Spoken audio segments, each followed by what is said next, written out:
जब हमने अपने नवीन ग्रह में गृह प्रवेश किया, उसके कुछ दिन पश्चात ही फर्स्ट फ्लोर का जो पोर्शन था, ऊपर का जो पोर्शन था, उसमें एक गौरैया का जोड़ा अंदर चहलकदमी करता हुआ मिला। चिंता हुई कि एकदम से पंखे से न कट जाए, जो पंखे चल रहे हैं उनको चोट न लग जाए। तुरंत ही पंखे बंद किए गए और जाली के दरवाजे खोले गए, किसी तरह से उन जोड़े को बाहर किया।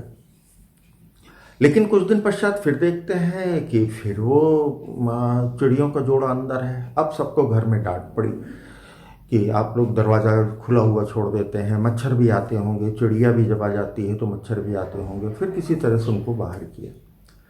लेकिन फिर कुछ अंतराल के बाद देखा कि वो फिर वो चिड़िया चहलकदमी कर रही हैं, दोनों चिड़िया, और साथ में देखा कि वो कुछ घास आस भी लेके आ रही हैं। अब जब खोजबीन चालू हुई तो देखा कि ऊपर के पोर्शन में जो हम लोगों ने रोशनदान बनवाया था पड़ोसियों की तरफ, उस रोशनदान खुला हुआ था हवा के लिए और धूप के लिए, लेकिन पड़ोसियों की कुछ परेशानी होने के कारण, उनकी प्राइवेसी भंग होने के कारण उसमें प्लास्टिक का शीट लगवा दी थी, कलर शीट लगवा दी थी। उसमें कहीं छोटा मोटा छेद रहा होगा, उसी से इन्होंने अपना उसको बड़ा करके अपने आवागमन का रास्ता बना लिया और हमारे साथ ही साथ उन्होंने भी गृह प्रवेश कर लिया। और लगातार तब से वो आते जाते रहते हैं, जब मन आता है आते हैं। उन्होंने ये देखिए ये घोंसला बना लिया है अपना, ऊपर लाइट का ऐसी स्थान पे बनाया है जहाँ पर कि कोई हवा भी नहीं है, कुछ भी आंधी तूफान का कोई असर नहीं, कोई पानी का असर नहीं है। और ये यहाँ आके सीज़न में बच्चे देती हैं। धीरे धीरे उन्होंने अपना परिक्षेत्र बढ़ा लिया।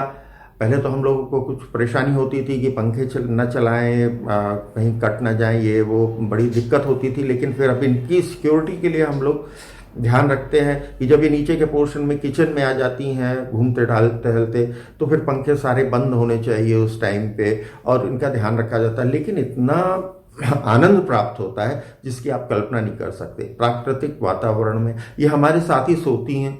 रात के 11 बजे अगर हम लोग सो रहे हैं तो ये भी 11 बजे सोएंगी।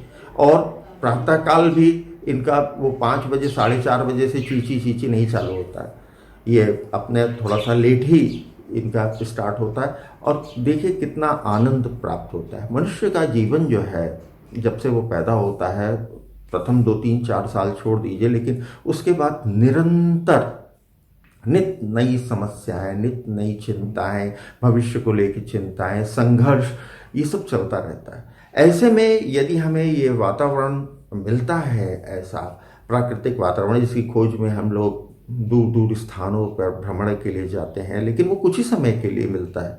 जब हम जाते हैं तो 10-15 दिन के लिए तो जाएंगे, लेकिन अगर प्राकृतिक रूप से इस तरह का माहौल मिल जाए और इनको देख के इतनी प्रेरणा मिलती है, इतना ज़्यादा इनको देख के इतनी ज़्यादा शक्ति प्राप्त होती है, प्रेरणा तो मिलती ही। देखते हैं किस तरह से, देखिए बच्चों को अपने बच्चों को ट्रेन कर रही हैं, किस तरह से इनके लिए दाना ला रही हैं। दाना पानी हम लोग रखते हैं, लेकिन ये बाहर से भी लाती हैं, उनको फीडिंग कराती हैं और फिर जब इनका मर्जी आती है ये बाहर चली जाती हैं।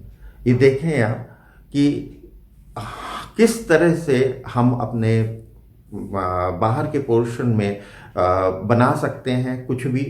कोई चिड़ियों के बसेरे के लिए कुछ ऐसा स्थान बना दे जिससे वो आके, चिड़िया जो हैं वो आके वहाँ रहें, जब मन आए वो चली जाए, स्वच्छंद रूप से रहें और जब बाहर चली जाए। इससे वास्तव में आप मान के चलिए कि बहुत ज़्यादा आत्मिक शांति प्राप्त होगी।